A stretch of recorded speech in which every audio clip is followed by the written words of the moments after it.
Finally, we have a new season next week. I'm excited. And today's video is focused around 5 things to look for, and they could be to make sure you have them, to grind for them at the last second, to craft them, but in general, just things to consider with the release of Revenant. And this is taking into account some of the buffs and definitely the artifact we have coming. There's some PvE and PvP things in here, and I'm making this video on Wednesday. I'm not going to post it until Friday. I'm going to add in and take into account anything said in this Thursday's blog article. Editor's note, yes, there will be.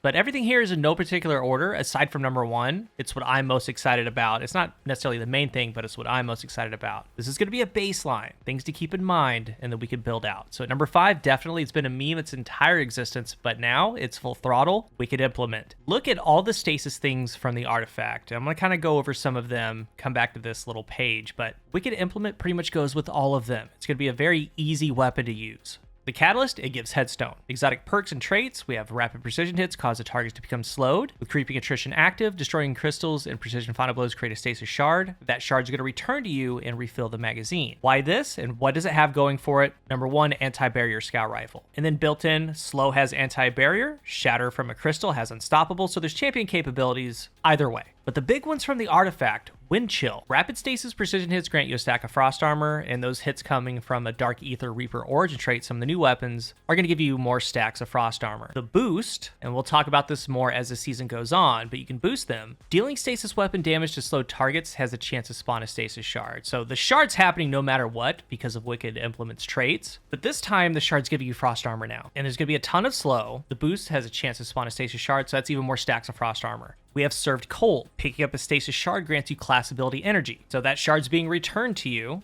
giving you frost armor and class ability energy. Hail the Storm. It's always been good. Shattering stasis crystals releases shards of ice that damages and slows targets with a boost. It deals increased damage. So all the shatter going on. It has headstone built in. This is going to come into play. Brain Freeze. Frozen combatants become surrounded by a chilling fog that slows combatants that are already slowed. So it could be a yellow bar. You lay shots into them. You freeze them, it's going to slow everything around. And those shards are coming, getting ammo back, you're getting frost armor. Crystalline Converter. Gather stasis shards to gain stacks of Crystalline Converter. That's happening no matter what. Your next powered stasis melee creates stasis crystals equal to the amount of stacks that you have, and with a boost, stasis weapon final blows after activating your class ability spawn a stasis shard. So we have a huge loop going on here. Served Cold gives you class ability energy when you pick up a stasis shard. Use your class ability, you spawn a stasis shard. Really, really good. Armor of Aramis. We have frost armor, taking critical hit damage, causes you to emit a freezing burst of slow. This one's really interesting too. Conductive Cosmic Crystal. Your arc abilities and void abilities and weapons with the Dark Ether Reaper origin trait do bonus damage to targets that are affected by a stasis debuff, such as slow. And the boost is that it increases that damage bonus to combatants affected by a stasis debuff. On Prismatic, we have Courage. Your arc, solar, and void abilities deal increased damage to targets affected with a darkness debuff. So specifically, we're talking about void abilities. And I really wonder how much damage void abilities are doing with Courage active and the boost active. And there's a couple other ones that work. They're lesser, like one with the frost. Well, you have frost armor. Stasis weapon have increased reload and stability. Not really necessary with Wicked Implement. Killing Breeze, rapid weapon final blows grant you a bonus to mobility. Not so much, but the whole kit, like you don't have to do anything special at all. There's like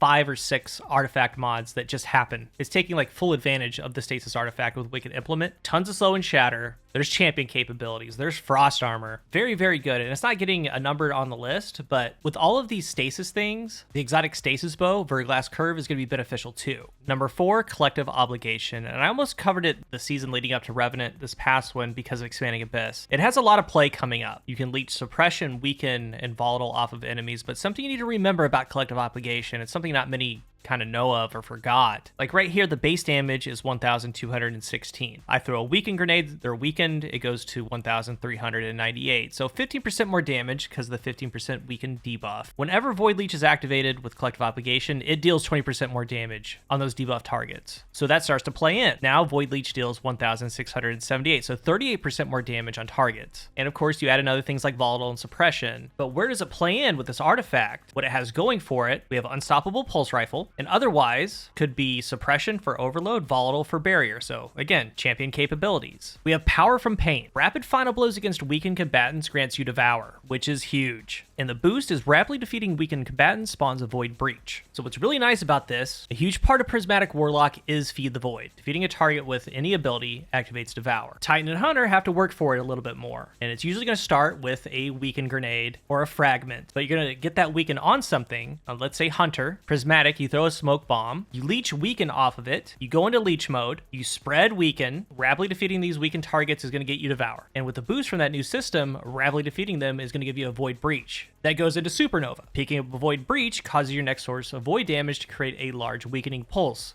Now we have a loop. Again, let's say on Hunter, you throw a smoke bomb, you leech weaken, you pop its exotic perk, start spreading weaken, downing targets, get a Void Breach, you get Devour, and always have an opportunity to keep a weaken chain going. And then we have Debilitating Wave. Finishers emit a damaging wave that matches the element of your currently equipped super. So again, we're using the Hunter example. Let's say using Tether. With the boost, we have an Arc, Void, or Stasis super equipped. Again, Tether, the blast will blind, weaken, and slow respectively. So running Tether, with the boost, you do a finisher. It spreads weaken, and that's something that you can leech. But also on Prismatic, we have Defiance. The finisher is also going to spread Volatile. So then you can start leeching Volatile and weaken, and then just loop it all out. Collective Obligation is going to have some play for sure, especially this added Devour that we have. Collective Obligation is doing 20% more damage to those targets, and you're also helping out your fire team by weakening everything. Something to consider. And number 3, Demolitionist and Pugilist stasis weapons. And again, this is something to keep in mind and track. That's pretty broad, I know. Obviously, all stasis things from the artifact are going to play into these, and stasis weapons. But we have some new exotics, a new Warlock one, the Rime Coat, Bleak Domain. Your Bleak Watcher turrets are enhanced with extended range and are surrounded by stasis crystals and a storm. While standing in the storm, you're granted icicles over time, and icicles activate when you fire your weapons, applying slow to targets that they hit. This, with the stasis demolitionist weapon, is ideal to get that Bleak Watcher back, especially because the Prismatic kit has Devour going for it. But this could be bold endings. Demolitionist Headstone, nearly a perfect legendary weapon for it. It's from this past expansion, so maybe a last second farm, get this one crafted. There is something new. Prophet. Stasis demo weapons with this exotic and the artifact, they're going to go hard. It's going to be really good. And of course, as we saw in the gameplay, there's the new exotic stasis grenade launcher. But Creeping Chill and other added artifact things are going to be wild here, and you want to get that turret as much as possible. And Hunter has Fealty, Null Factor. Withering Blade hits and bounces create a small stasis crystal and refund a portion of your melee energy. That's good. Using Withering Blade to shatter crystals or frozen targets releases a spread of Withering Blades. So Pugilist stasis weapons. Something new, Disparity, Liminal Vigil, Prolonged Engagement, and of course, any stasis weapons that have these that come out that we don't know about yet. And any Demolitionist or Pugilist weapon will be great with these and similar exotics, but stasis ones are ideal. And number 2, grenade launchers, specific ones. And anytime this artifact mod shows up, it's going to be a part of loadouts. It's one of the best, one of the most fun you can have in the game. On the artifact, we have Concussive Reload. Using a grenade launcher to damage a boss, damage a champion, or break a combatant shield weakens them. The boost is it automatically reloads stowed weapons. And side note, this also helps Collective Obligation. Maybe you mountaintop, switch over to leech it. Moving on. Rapid Impacts. Dealing damage with a grenade launcher temporarily increases the reload speed of grenade launchers. Kinetic Impacts. This is for sustained damage with a power grenade launcher. It causes combatants to emit a shockwave. So Kinetic Tremors. That's really, really good. And for this one, most are going to go Cataphract at Transit. You do you. Great perk, especially since they're pretty meta and they're going to be weakened. As far as grenade launchers, first, we have Overload Breach Loaded Grenade Launcher. Self-explanatory. Ones to pay attention to, of course, the new exotic one, and there's Wither Horde. But also look in your vault for stasis ones like Lingering Dread. Get it from the first encounter of the Duality Dungeon. There's Lost Signal. That's a recent one. Any stasis one, of course, because of the artifact. And with Onslaught coming back, don't forget about Forbearance, Mountaintop. If you didn't get that right roll, go to Zavala, attune one of them, and try to get what you want to use for this weekend. And a couple sleeper ones. Wilder Flight. Low key here. This is the Tex Mechanica one from the dungeon. It's a double fire grenade launcher. And these hit hard. This one's auto-loading Frenzy. Frenzy, awesome. You get damage, you get reload, you get all the things. The text balance stock. Damaging targets from the hip increases handling, reload, and movement speed. It counts as 2 hits, and the artifact perk states that dealing damage with grenade launchers increases your reload, so you weaken them, and you get more damage, fast reload. If you have one, keep it in mind. Another sleeper one, and I love using them when this artifact perk is here, Disruption Break ones. If a boss has a shield. An example, let's say Harsh Language here. But it's on a lot of them. You would weaken them, break their shield, and your kinetics deal 50% more damage. And I wonder if with a powered grenade launcher, if you switch to it, the kinetic tremors will deal 50% more damage on that weaken.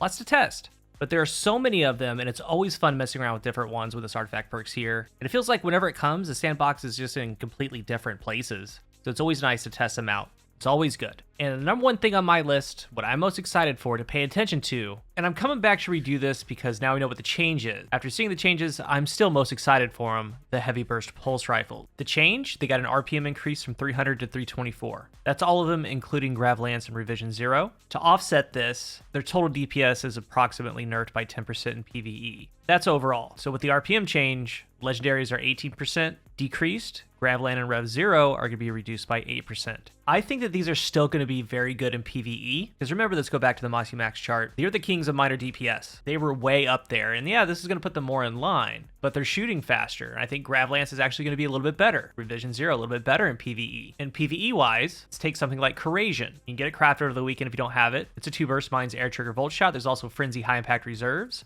On the artifact, Trace Evidence. Rapid precision hits or rapid final blows on targets affected by Jolt or Blind will generate ionic traces of the boost. Picking up a trace grants an armor charge. Retinal Burn. Rapid arc precision hits consume an armor charge to blind targets, and the boost, blinding a target this way instead, emits a blinding burst. It also has Radiolarian Fluid. Ice Care, Strand Unravel rounds. It's also Kill Clip for PvP, and I'm going to talk about PvP in a second. Nullify, Firefly Incandescent, Heal Clip Incandescent, Heal Clip Chaos Reshaped. The faster fire rate, you're going to get out a lot of this faster, Scorch and all that. I think they're going to be really, really good still. And when it comes to the Crucible, I have been an absolute hater when it comes to these. I've listed all their downsides, their downfalls in every review I've done. However, this is basically a brand new weapon, new damage profile, new RPM, and it's reaching the 0.8. These already have extremely high range. They can peak shot better than other pulse rifles. Damage perks are going to do better. I think that we're going to see these. I really, really do. Because a faster fire rate, it applies flinch a little bit different. Damage perks are going to be a lot better with that fire rate. I'm excited about these, which is crazy. And the blog article was pure sandbox. I'm excited. From Fighting Lion to getting Volatile, that's going to be great with Weaken. There's a ton of updates to armor, exotics. I'm going to go through all those with the updates here. I plan to go actually through all of them in videos. Huckleberry, refilling on every kill, kinetic tremors, Terrabot, like so many good things. There's a ton of great weapons coming and coming back. And right now, there's some info from other creators talking about them. Maybe they got to play with them. And I'm going to do a deep dive when I get them in my hands. But weapon-wise, like the theme of keeping things into consideration, the Master of Arms buff stands out to me. It can now stack to ×2. ×1 is 15%, lasts for 7 seconds. ×2 is 25%. It lasts for 4, then drops back to ×1. Recluse got better. And again, it's one of those things that when new Onslaught comes out, you're not going to want to go back to get these weapons. So if you don't have a good Master of Arms Recluse, go get one over the weekend. And one of the bigger things that stands out just overall are the new mods. They say that these can be equipped on enhanced or crafted weapons, getting +6 range and stability, or reload and handling. So putting that to a shotgun. Draw time and accuracy for a bow. Maybe the zoom is too high or too low, and more stickiness with a little bit more zoom factor. Or maybe something has too much, you can bring it down.